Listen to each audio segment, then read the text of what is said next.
किसान भाई नमस्कार। आप देख रहे हैं हमारा पशुधन और मेरा नाम है संदीप सिंह। आज इस वीडियो में हम बात करेंगे कि हम हमारे पशुओं का दूध कैसे बढ़ाएं। अक्सर हमारे साथ समस्या होती है कि जब हम नया पशु खरीद के लाते हैं या फिर नया डेयरी फार्म शुरू करते हैं तो हमारे पशु ज़्यादा दूध नहीं देते और कहीं ना कहीं हमें नुकसान होता है, क्योंकि हमारे डेयरी फार्म का जो सारा प्रॉफिट होता है वो डिपेंड करता है हमारे पशुओं के दूध के ऊपर। तो आज इस वीडियो को देखने के बाद आपको दूसरी वीडियो देखने की ज़रूरत नहीं पड़ेगी कि हम हमारे पशुओं का दूध कैसे बढ़ाएं। तो इस वीडियो में आपको मैं 3 पॉइंट बताऊंगा कि हम कौन कौन सी गलतियां करते हैं, दूध बढ़ता कैसे है और हमें क्या करना चाहिए जिससे कि हमारे पशुओं का दूध बढ़ सके। वीडियो के आखिरी में एक चीज़ मैं आपको बताऊंगा जिसको लगातार अगर आप 20 दिन तक कर लेते हैं तो निश्चित रूप से आप अपने पशुओं का दूध बढ़ा सकते हैं। तो चलिए इस वीडियो को हम लोग शुरू करते हैं। नंबर 1 कि पशुओं का दूध बढ़ाना इतना आसान नहीं होता है, क्योंकि अगर पशुओं का दूध हमारे हिसाब से हम बढ़ा पाते तो मंडी से कोई भी व्यक्ति 30-40 हज़ार रुपये की भैंस लेके आता जो लगभग 2-3 लीटर दूध देती हो और उसका दूध बढ़ाकर उसको 80,000 रुपये में बेच देता। तो आप इस चीज़ के पीछे ना भागे कि आप किसी भी पशुओं का दूध बढ़ा सकते हैं। नंबर 2, आखिर पशुओं का दूध बढ़ता कब है, यानी कि बढ़ता कैसे है। कि या तो आपके पशु ने थोड़े दिन पहले लगभग ज़्यादा दूध दे रहा हो, अचानक से उसका दूध कम हो गया हो तो आप उसका दूध बढ़ा सकते हैं।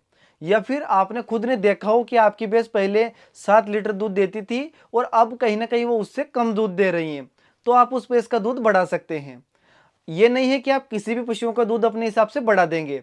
अक्सर हम गलतियां करते हैं कि हाट में जाते हैं या फिर किसी फार्म पे जाते हैं और वहां से भैंस लेके आ जाते हैं, और हर एक किसान के साथ यही होता है। जब वो भैंस लेने जाता है तो वहां पर उसको बताया जाता है कि ये भैंस एक टाइम का 7 लीटर दूध देगी, और उसके घर पे लाने के बाद वो भैंस उसे दूध देती है 3 या 4 लीटर। और वो क्या चाहता है कि वहां से तो मुझे 7 लीटर का बोला गया था तो इसका दूध मैं 7 लीटर तक बढ़ाऊंगा।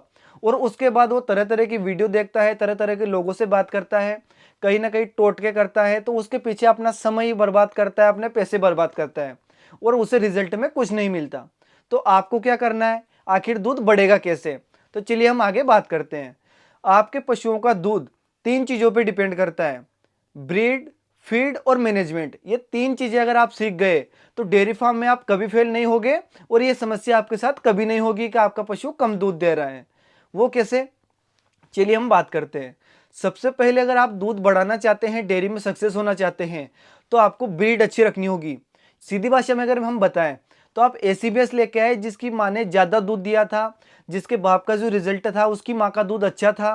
तो ये कैसे मिलेगा? ये मिलेगा आपको खुद अपने फार्म पे ब्रीडिंग करके, कि जो भैंस आपके पास अभी है लगभग 7 लीटर दूध दे रहे हैं तो उसे आप अच्छे बूल का सीमन लगाए, और जो कटड़ी या बछड़ी जो आपके पास आएगी वो आपका ज़्यादा दूध देगी। ये हो गई ब्रीडिंग, यानी कि ब्रीड आपके पास अच्छी होनी चाहिए, तब जाके आपका पशु अच्छा दूध देगा।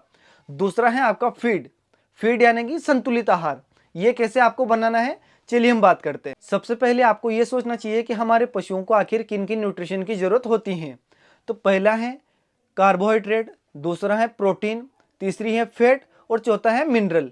ये 4 चीज़ें अगर आप अपने पशुओं का पूरा कर देते हैं तो आपका पशु निश्चित रूप से आपको अच्छा दूध देगा। अब इनको पूरा करना कैसे है? कार्बोहाइड्रेट आप पूरा करेंगे अनाज के द्वारा। अनाज आप अपने पशुओं को खिलाएंगे तो उसका कैसे आपको बनाना है वो भी आगे मैं बताऊंगा। लेकिन जो कार्बोहाइड्रेट वो पूरा हो जाएगा अनाज से, प्रोटीन भी आपका लगभग अनाज से पूरा हो जाएगा और कुछ आप बिनोला उसको दे सकते हैं। फैट आपकी पूरी होगी तेल से। और जो मिनरल है, मिनरल या तो मिनरल मिक्सचर आप खरीद के ले आएँ ताकि आपके लिए अच्छा रहेगा, या फिर आप पैसे नहीं बिगाड़ना चाहते, आपको बिल्कुल देना ही नहीं है मिनरल मिक्सचर, तो फिर आप अपने पशुओं को नमक और मीठा सोडा दे सकते हैं, जिससे कि उसका रुमेन भी सही रहेगा और उसकी जो पाचन शक्ति है वो भी अच्छी रहेगी। अब आपको संतुलित आहार बनाना कैसे है, चलिए हम वीडियो में आगे बात करते हैं। संतुलित आहार बनाना कैसे है, तो आपको जो संतुलित आहार मैं बताऊंगा वो आपको देना ऐसे है कि अगर आपकी भैंस 10 लीटर दूध देती है दोनों टाइम का तो उसको 5 केजी फीड खिलाने की जरूरत है। और अगर अभी आपकी भैंस 6 लीटर दूध दे रही है, यानी कि एक टाइम का 3 लीटर, तो उसे 3 किलो दाना आपको देना है। वो 3 किलो दाना कैसे बनाना है कि 1 किलो आपको लेना है गेहूं, 1 किलो लेना है मक्का और 1 किलो लेना है कपास यानी कि बिनोला जिसे हम बोलते हैं। ये तीनों चीजें हो गई, कितनी हो गई? 3 किलो। उसके बाद आपको लेना है 100 ग्राम तेल। तेल आप कौन सा लेंगे? सरसों का तेल आपको लेना है, जो कि लगभग आपको सस्ते रुपए में मिल भी जाएगा और प्योर मिलेगा आपको, क्योंकि और जो सारे तेल होते हैं लगभग मिलावटी होते हैं। तो या तो आप सरसों का तेल ले लें, या आप अलसी का तेल ले लें, या फिर आप कपास का तेल ले लें। तीनों ही तेल आपके लिए अच्छे रहेंगे। तो ये चीज़ें लेनी है। उसके बाद आपको लेना है 25 ग्राम नमक और 25 ग्राम मीठा सोडा। मीठा सोडा चाहे तो आप थोड़े दिन के बाद बंद कर सकते हैं, लेकिन नमक आपको बंद नहीं करना है। नमक हमेशा अपने पशुओं को देते रहें। तो तीन की चीज़ें आप लेंगे तो आपका 3 किलो फीड तैयार हो जाएगा। उसमें 100 ग्राम आप मिलाएंगे तेल और 50 ग्राम मिलाएंगे नमक और मीठा सोडा। ये अपने पशुओं को दें। ये कब देना है? जब आपका पशु 3 लीटर दूध दे रहा है। अगर ज़्यादा दूध दे रहा है तो आपको फीड की मात्रा भी बढ़ानी पड़ेगी। ये हो गया आपका संतुलित आहार, क्योंकि अनाज से उसको प्रोटीन और कार्बोहाइड्रेट मिल जाएगा। और जो चारा आप देंगे उसमें भी काफ़ी प्रोटीन होता है, जैसे कि रिच का होता है, बरसीम होती है, 20-20% तक इसमें प्रोटीन होता है। तो आराम से आप अपने पशुओं की जो शरीर की पूर्ति है वो कर पाएंगे। हम तेल क्यों दे रहे हैं? क्योंकि चिकनाई की मात्रा हमारे पास ज़्यादा नहीं है। जो बिनोला होता है उसमें से सिर्फ उसको चिकनाई मिलेगी, बाकी हमें अलग से देनी पड़ती है। बहुत सारे लोग खली खरीद के लाते हैं, लेकिन मैं मानता हूँ कि उसमें न्यूट्रिशन बिल्कुल नहीं होता है। हर कोई व्यक्ति मार्केटिंग के पीछे पड़ा है, वो आपको कुछ भी उसमें न्यूट्रिशन वैल्यू नहीं दे रहा है। तो आप खली हो सके तो ना ही दे अपने पशुओं को। जो चीज़ मैं बता रहा हूँ वो दे सकते हैं। संतुलित आहार आपने तैयार कर लिया है, ये अपने पशुओं को देना है। कैसे देना है वो आगे हम बात करेंगे। उसके बाद हम बात कर लेते हैं मैनेजमेंट की, कि मैनेजमेंट आपको अपने पशुओं को कैसे करना है। मैनेजमेंट का मतलब होता है टाइम टू टाइम अपने पशुओं को पानी पिलाना, टाइम टू टाइम अपने पशुओं को दाना देना, मौसम से उनका बचाव करना। अगर ठंड पड़ रही है तो आप उन्हें हो सके तो ठंड से बचाएं। पानी का मौसम है तो पानी बरसात से अपने पशुओं को बचाएं।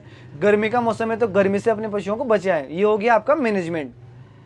अब जो चीज़ें आपको मैं बताने वाला हूँ जिससे आपका पशुओं का दूध बढ़ेगा, वो आपको करनी क्या है। सबसे पहले नंबर पे आपको करनी है आज से ही। अगर अपने पशुओं का दूध आप बढ़ाना चाहते हैं, आपको लग रहा है कि आपकी भैंस तो 6 लीटर की है लेकिन 6 लीटर दूध नहीं दे रही है, तो ये काम करने के बाद आपका पशु दूध बढ़ा देगा। और अगर उसकी कैपेसिटी नहीं होगी तो इसका कोई भी नुकसान आपको नहीं होगा। सबसे पहले आपको करनी है डिवार्मिंग। सबसे पहले जो आपकी भैंस ब्याई है या फिर आप खरीद के लेके आए, उसकी आप डिवार्मिंग कर दें। सेम यही चीज़ गाय के साथ भी लागू होगी। डिवार्मिंग क्या है? पेट के कीड़े की दवा। आपको अपने पशुओं को पेट के कीड़े की दवा देनी है। और कौन सी देनी है? या तो आप अल्बोमार दे दें या फिर नीलजान दे दें। आप मेडिकल पे जाएंगे और लेके आएंगे, उसके पीछे ही उसका लिखा होगा कि कितना डोज आपको देना है। लगभग वेट के हिसाब से देनी होती है। लगभग 100-150 रुपये की शीशी आपको मिल जाएगी। डिवार्मिंग करने के बाद आपको देनी है अपने पशुओं को डाइट, जो आपको मैं बता रहा हूँ। अगर आपका पशु एक टाइम का 3 लीटर दूध देता है तो आपको क्या करना है? 1 किलो गेहूं लेने हैं, 1 किलो मक्का लेनी है, इनको दला लेना है, यानी कि दलिया इसका बना लेना है। उसके बाद इसको भिगोना है, उसमें बिनोना मिलाना है 1 किलो। 1 किलो गेहूं, 1 किलो मक्का और 1 किलो बिनोला, ये तीनों चीज़ें अगर आप भिगो देंगे लगभग 5 से 6 घंटे, और जब शाम को अपने पशुओं को देंगे तो उसी टाइम पर उसमें 100 ग्राम तेल मिलाना है, 200 ग्राम आपको मिलाना है गुड़, और उसमें मिलाना है आपको मीठा सोडा और नमक। आप लिख भी सकते हैं या फिर आप याद रख लें। ये 3-4 चीज़ें हैं जो आपको अपने पशुओं को देनी है। और कब तक देनी है? लगातार 20 दिन तक देनी है। और कब देनी है? रात के टाइम पे, जब अपने पशुओं को आप पानी नहीं पिलाएंगे। क्योंकि होता यह है कि उससे हमारे पशुओं का डाइजेशन खराब हो जाता है। और अगर तीनों चीज़ें जो आपको मैंने बताई हैं और सारा जो फीड आपको मैंने बताया उसका अगर आप पैसा जोड़ेंगे तो पैसा कितना होगा? 1 किलो गेहूँ आप 30 रुपये का माने, 1 किलो मक्का भी आप 30 रुपये की माने, क्योंकि इतना ही रेट अगर अभी देखेंगे तो 25, 26, 27 रुपये किलो तक मक्का और गेहूं का रेट है। दलिए का रेट भी हम उसमें जोड़ लेते हैं तो 30 रुपये का दोनों हो गया, यानी कि 60 रुपये की गेहूं मक्का हो गई।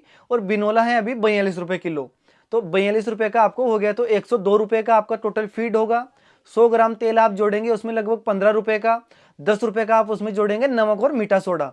उसके बाद आप गुड़ अगर देखते हैं तो गुड़ भी आप उसमें मिला सकते हैं, तो 20 रुपये का आप उसमें गुड़ मिला लो। तो टोटल जो आपका पैसा होगा वो होगा लगभग 147 रुपये, यानी कि 150 रुपये से भी कम में आप अपने पशुओं की डाइट तैयार कर सकते हैं।